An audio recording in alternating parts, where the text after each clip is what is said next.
He kōna ipurangi tēnei nā te reo irirangi o Aotearoa. Voice of Tangaroa is a collaboration between New Zealand Geographic and RNZ. Reporting for this series is public interest journalism funded through New Zealand On Air. They're big birds. They're sort of, if you were standing, they're about your mid-height. And so they feel a bit like people, really. We kept on kidding ourselves like that for a few years, and then of course you realise, no, they're not coming back, they're dead. Incidental fisheries bycatch is still by far the biggest issue that's going on. New Zealand needs to lead by example because we can't tell other countries to increase observer coverage or use mitigation measures if we're not doing it ourselves.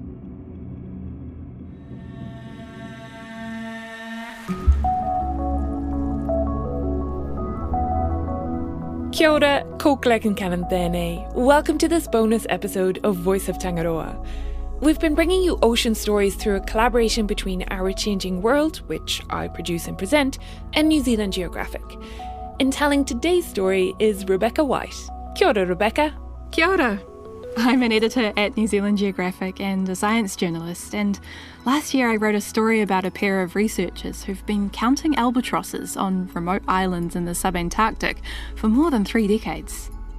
Their work shows that at least one species is in danger of becoming extinct, but some changes to fishing rules could help. The question is whether or not we'd make those changes.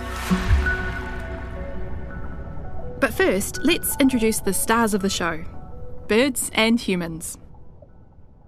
There's a group of birds called wandering albatrosses, and in New Zealand, nesting in New Zealand rather, we have 2 of them. So we have Gibson's wandering albatross, which nests on the Auckland Islands, mostly on Adams Island, and then we have the Antipodean wandering albatross, which nests on Antipodes Island. They look rather different than each other, the Antipodes and the Gibson's albatross.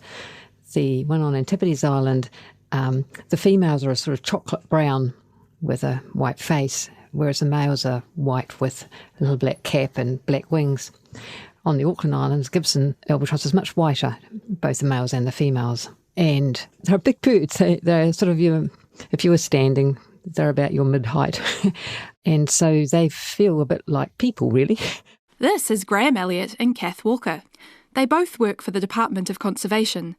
Graham on a few things related to birds and predator control, and Kath mostly on large land snails, Paulophanta. But also, for the last 34 years, Graham and Kath have made a trip every summer, sometimes as part of their work, sometimes using their annual leave, to travel to either Adams Island or the Antipodes Islands to study albatrosses. The first time they counted albatrosses was on Adams Island in 1989. But they'd gone there with a different bird in mind, a type of bird called a rail. We went down there to try and find a little rail, which hadn't been seen for 20 or 30 years. And the little rail turned out to be really quite easy, and we found it within a few days of arriving on the island, and we were there for 6 or 8 weeks. So we were trying to figure out what else we could do that was useful. And at the time, the wandering albatrosses had been starting to be recorded as a big bycatch in the southern bluefin tuna fishery, and we knew that lots of them were being killed, and so we were worried that the population might suffer. So we thought the right thing to do is to try and count them. So we had a crack at counting those birds in 1989, but we did a really bad job. It was the wrong time of year. They were just chicks. The adults weren't present, and we didn't know how to count albatrosses in a great big sort of mountainous environment. So we went home, realised that what we'd done was rather rubbish, and figured out how to do it properly, and then came back again in 1991 to have a go at doing it properly. And then pretty much every year since then, we've been trying to do it properly. I'm always amazed by how tricky it is to get good data about how many birds there are in a population. And it's the breeding pairs you really want to count, right? Yeah, but with albatrosses, this is tricky too because they don't lay an egg every year. This is how an albatross life goes. On Adams Island, eggs are laid around January and hatch in April. But it takes a year to raise a chick to the fledgling stage, when it's able to fly. So they leave the island a year after they were laid, basically. And then they go out to sea, mostly to the Tasman Sea, where they stay for the next 3 or 4 years until they come back to the Auckland Islands.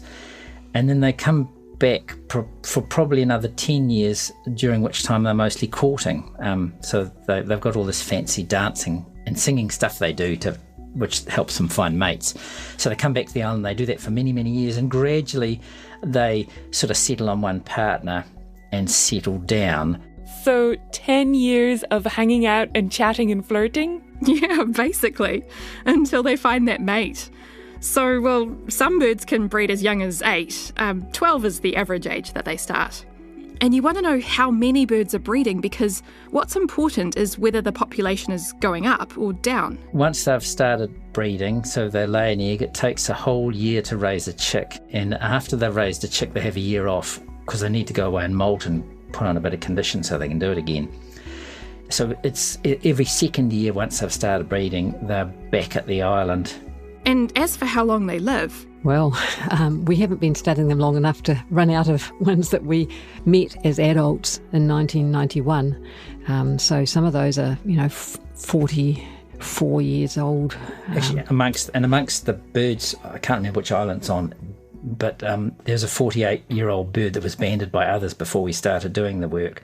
So they certainly last for 50 years and probably 60 or 70. when they came back to give it a proper go in the early 90s, Kath and Graham did whole island counts, traipsing up hills through the tussock and megaherbs to visit each breeding pair on Adams Island. But it was tough going. There's a band, and on Adams, it's about 4,000 hectares that we have to walk around in. So if you want to count the whole thing on the ground, it takes bloody ages, and it requires quite good weather because you've got to be able to see. The weather in the Auckland Islands is usually atrocious, so it's often quite hard to see. So in 1998, they switched to a new method. They picked 3 spots on both islands that represented about 10 or 15% of the total area. Spots that were easy to get to. So once eggs are laid, they go and count every pair with an egg and then extrapolate out those numbers to estimate the whole population. They also have smaller sites where they do mark recapture studies. That means every adult bird and then every new chick hatched in those places gets a leg band so that they can keep track of them across the years. So the main focus of our mark recapture study is to estimate adult survivorship, because of course that's the thing we're really worried about, birds being killed at sea. So we use the mark recapture stuff to estimate adult survivorship, and we also, in our mark recapture study area, we find all the nests and we mark the nests so we can come back a year later and see whether there'll be a chick on it, so we can see that the chick was successful in fledging. We can not only measure who lives and dies and the survivorship, we can measure the productivity, who nests, and who successfully raises a chick. And while the intermittent breeding of the albatrosses makes Kath and Graham's research a bit trickier, the birds do have one characteristic that helps. They always come back to where they were, particularly the males. So if a bird, particularly a male, doesn't turn up, it's because he's dead. The females are a little bit more fickle, and if their mate dies, they might move a few hundred metres, but you can still usually find them. And that starts from, the chicks spend 9 months on their nest when they're being raised, and when they first come back to the island, once they've had their, 3 to 5 years as juveniles, just getting their sea legs, sea wings, when they first come back to the island, they inevitably come back pretty well to where they spent those 9 months, within a few 100 metres, tens of metres. It's pretty amazing. They must all be related in a small area, uncles and cousins and grandparents, yeah. So the birds keep coming back to where they were born, and Kath and Graham keep showing up year on year. It must be like greeting old friends. Yeah, they even have rules around that. So when you approach a bird, especially one on a nest that might get startled and crush its egg, you have to say, hello. The thing about what Kath was saying before about them being sort of our size, sort of dog size really, is you end up thinking of them as kind of people and talking about them like that, so your courtesy seems important. And they're really quite polite, mostly polite birds amongst themselves. They've got protocols for greeting each other and dancing and courting, which we can't do very well, but at least we can be polite. So yeah, it's very anthropomorphic, but we do it. This summer just gone, with the support of Doc, they've tried something new, using drones to do a whole island count. The first one they've done since 1997. And while Kath and Graham were on Adams Island, Kalinka Rexahuber of Parker Conservation was looking after the Antipodes Island side of things. We're actually doing 3 things. We're doing the drones to take aerial photographs. And in that area, while the drones are flying, we've got ground truthing to check what proportion of those birds you can see in the drone photographs actually have an egg under them, because you can't tell that from a drone photograph or any kind of aerial photograph. You just can't tell. And that's actually a not insignificant proportion, so we really have to correct for that. But it's also quite variable, so it needs to happen at the same time as the drone's flying. On top of that, though, we're also just doing ground counts, as in moving in strips across the landscape, counting every bird you find, moving 25 metres down the hill and going back and counting every bird you find 25 metres. So there's a lot of ground counting in that sense also, every single bird you find over a large area. The ground count will allow a direct comparison to the 90s counts because it'll be done in the same way.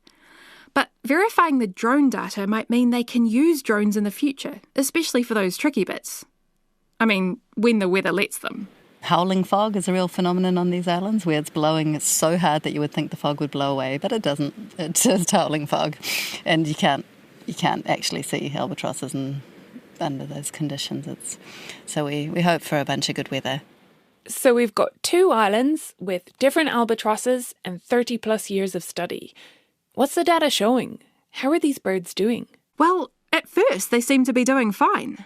Yeah, well, at the very beginning, the numbers were low, but then they were rising. So for the first, more than 10 years, I suppose, the numbers of albatrosses were rising. And we think that was because they'd been killed in large numbers in the southern bluefin tuna fishery, and the tuna fishery had collapsed a bit, and the fishermen had got their act together a little bit.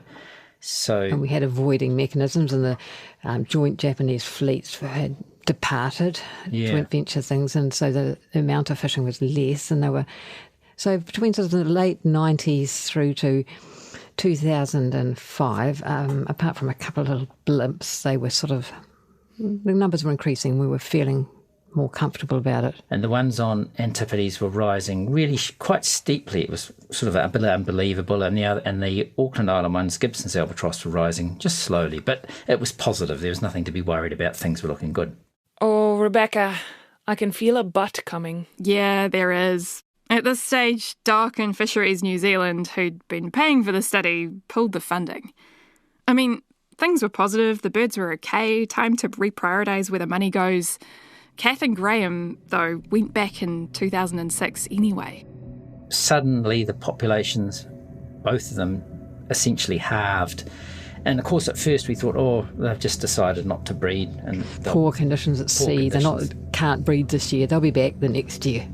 Next year. And we kept on kidding ourselves like that for a few years. And then of course, you realise, no, they're not coming back. They're dead. Do we know why this crash happened? Not fully. From what they could see on the island, there was something going on at sea with the birds' food. Chicks were dying on the nest, and not just the ones where a parent had disappeared, even those that still had 2 adults trying to feed the chick. There just seemed to be a lack of food.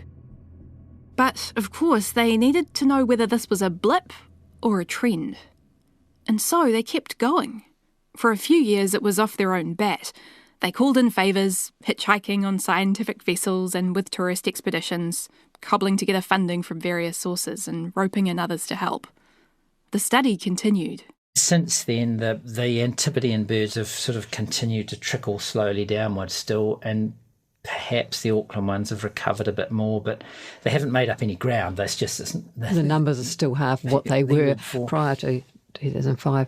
And there's, on both islands, females seem to be lost at a higher rate than males, even from the beginning, I think. Yeah, so on both islands now there's an awful lot of older male birds standing around waiting for their mate and hoping to pick up a new mate, but there's a shortage of girls, so they're not going to get one. Yeah, that's pretty sad for the males. And it must be hard for Kath and Graham seeing this unfold on the island, but not knowing what's happening to the birds out at sea. Well, they're starting to understand that better too. As technology has advanced, they've taken advantage of it. We started doing satellite tracking, didn't we, to try and see where the birds going somewhere different, that they weren't getting enough food. We'd done some studies of where they foraged at sea before the crash, and so we started doing some tracking at sea after the crash. And for the Antipodes birds, we found, yes, they were going further and going in different directions, and yet their breeding success was 10%, 15% lower than it had been. It looked like they were working harder but getting less for it. And we also, with the tracking the birds, we also got a lot more information about their interaction with fishing boats. The thing is, you can't really tell what's happened in this interaction, taking place somewhere out in the big wide ocean. Kath and Graham use a website called Global Fishing Watch, which tracks fishing vessels around the world by their automatic identification systems.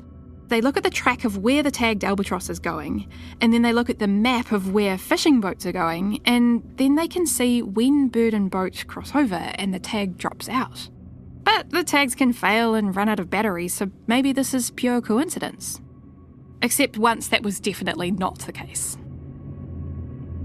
2 birds we could see met a boat, and we managed to talk, or via New Zealand officials fisheries officials managed to talk to the fisheries officials of the nations whose boat seemed to have coincided with our bird death, and we got the satellite tags and the band numbers back from the birds. Yes, they'd caught them.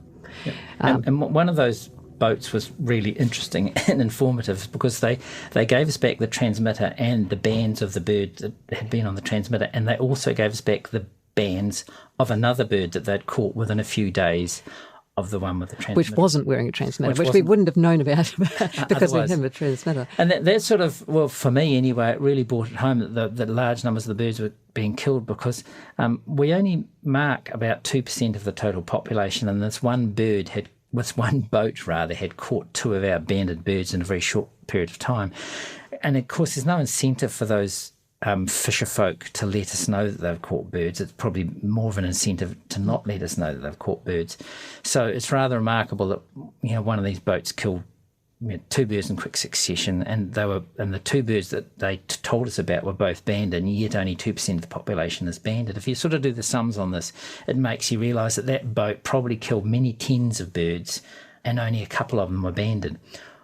That sort of brought it home to us that the fisheries bycatch problem was still a big issue. Oh, wow. That must be quite confronting for Kath and Graham. To be sent back bands and a tag as all that's left of birds they've been studying. And I guess if it's a parent, then the chick has no chance that year, and its mate is also at a loss for years to come.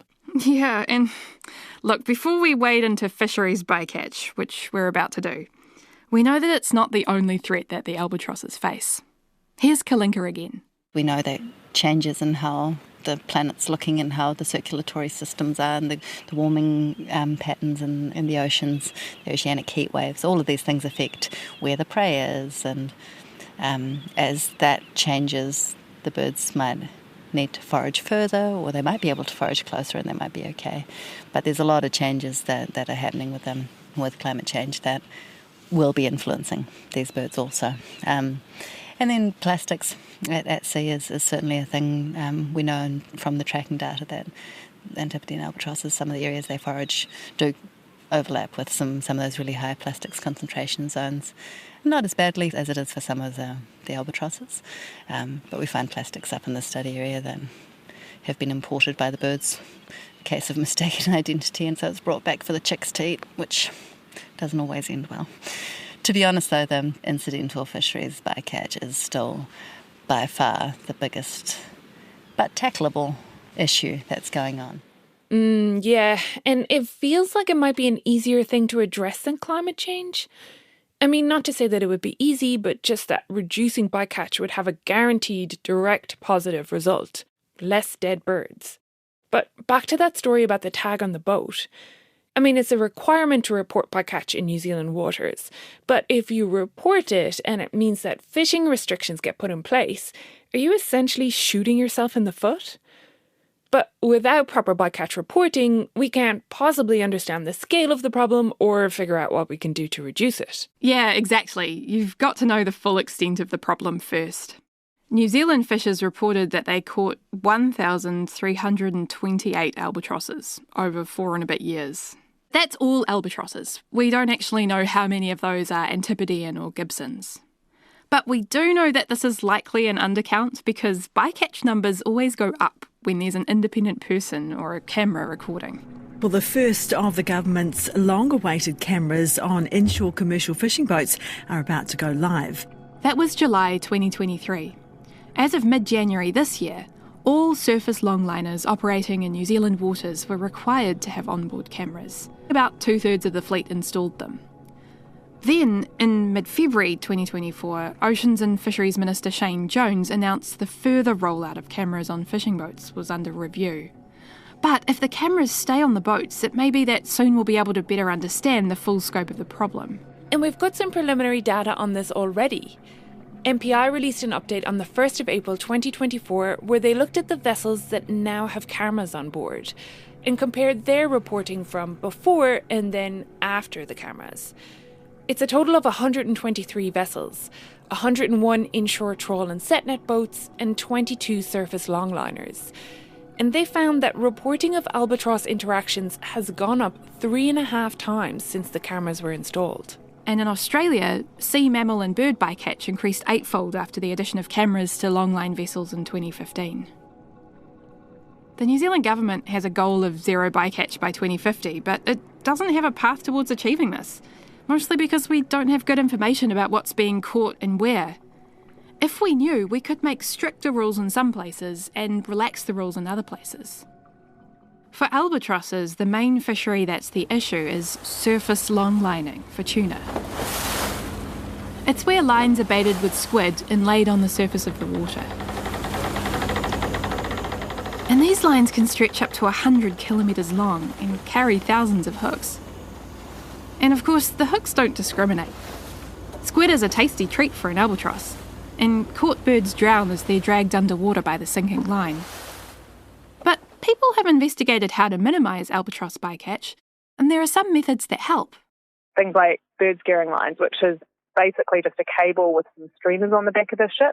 This is seabird expert and Pacific Regional Coordinator for BirdLife International, Dr. Stephanie Burrell, speaking to Morning Report. Using weight lines so that the weights drop down into the water much quicker than they do without them and out of the reach of the seabirds, and setting at night so when the birds aren't active. And these are all really easy things that can be done to avoid seabird bycatch, but the vessels just aren't doing it.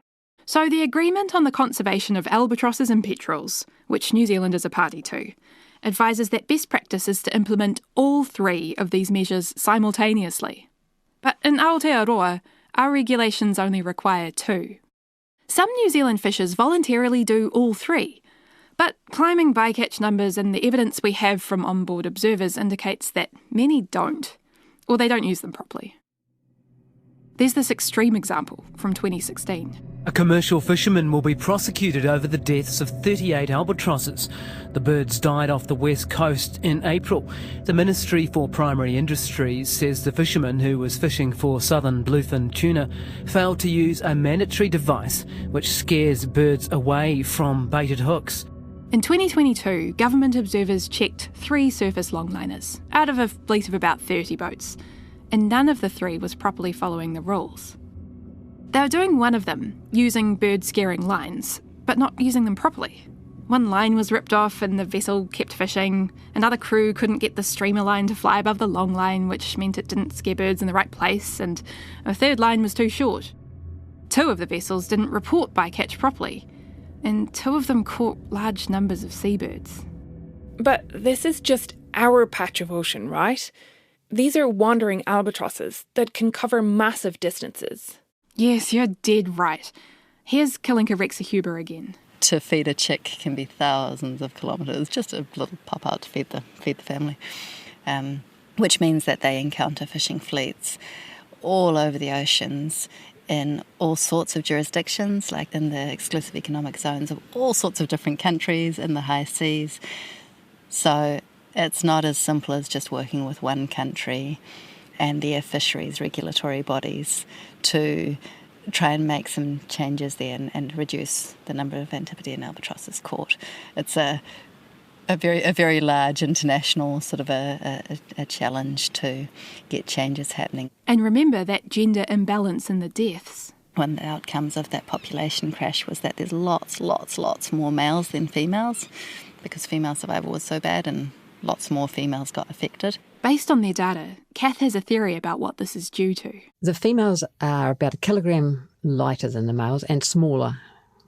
That's for both Antipodean and Gibson's albatross. And they forage further north in lighter winds and tropical seas than the males, which tend to go south of the Subantarctic, even as far as Antarctica, because they can handle the stronger winds in the furious 50s and so on. So the sexes are feeding in different places. And the fishing fleets that they've been caught in are long-line tuna boats, which are mostly in the tropical waters but come down in the winter time closer towards where the female wandering albatross and the juvenile wandering albatrosses from New Zealand feed. So that's why the greater interaction of boats and female birds. To solve this requires agreement across international fisheries.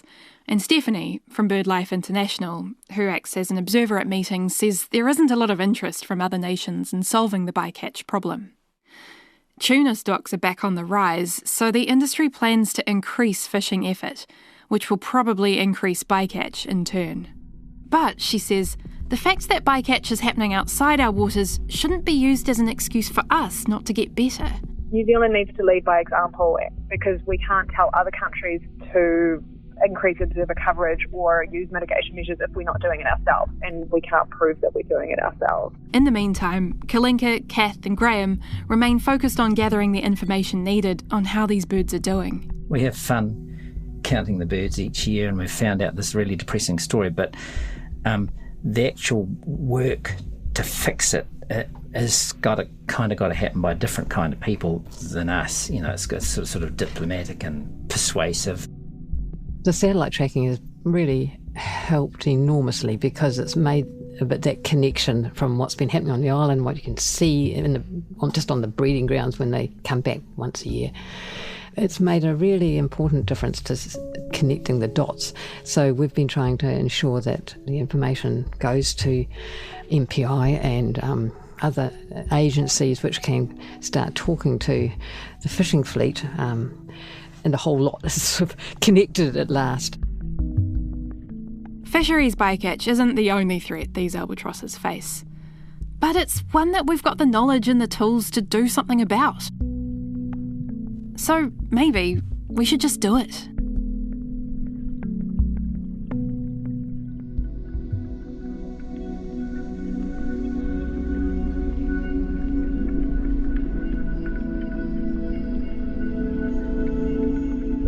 This episode was reported by Rebekah White for New Zealand Geographic and me, Claire Kincannon. Thanks to the people featured: Graham Elliott, Kath Walker, Kalinka Rexa-Huber and Dr. Stephanie Burrell. Voice of Tangaroa is a joint production between RNZ's Our Changing World and New Zealand Geographic. New Zealand Geographic reporting on the Voice of Tangaroa is public interest journalism funded through New Zealand On Air. Live Ocean Foundation supported some of the travel costs for this story. This episode was produced by Rebekah and me, with help from Ellen Rikers and Brianna Uritich. Thanks to senior producer Phil Vine for editing help. Sound engineering was by William Saunders, and executive producers are Tim Watkin of RNZ and James Frankham of New Zealand Geographic.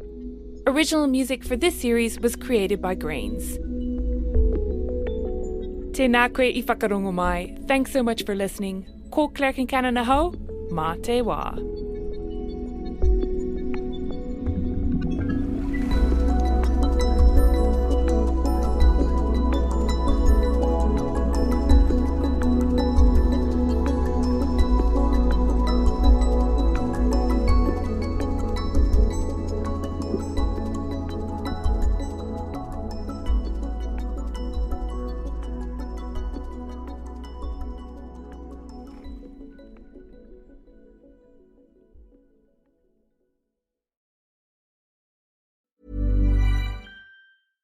If there's one thing that my family and friends know me for, it's being an amazing gift giver.